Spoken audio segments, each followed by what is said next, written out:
Your kidneys stop working, you don't produce any wee, and you get all sorts of poisons happening in your body. So that's what cancer is. My role is to try and explain it to children in terms that children will understand about health problems and medical problems, and the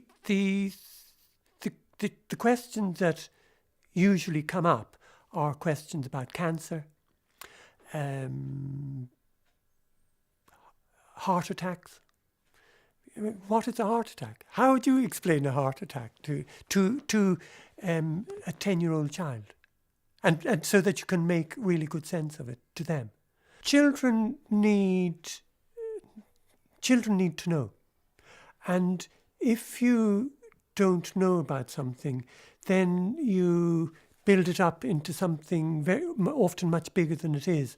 And if you don't understand something, then you can become very anxious and uncertain about it, because that all the problems are problems of people's bodies, and the children's body, and they'll wonder, well, if my mum had cancer, well, can I get cancer?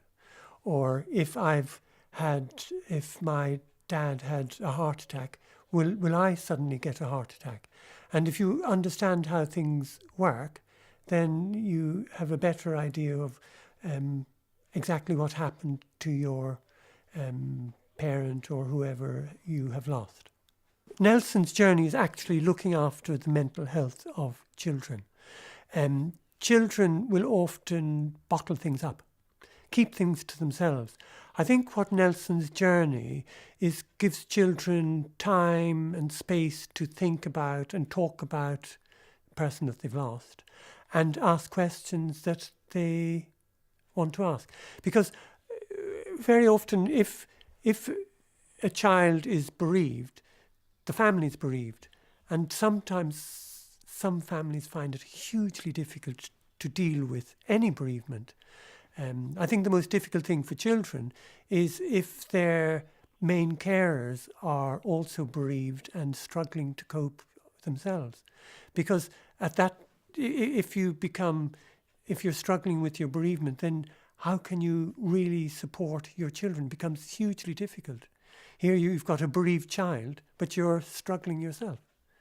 And I think that Nelson's journey fills a sort of a big gap that's there for bereaved children. I think they're hugely valuable. And everybody needs to know about Nelson's journey.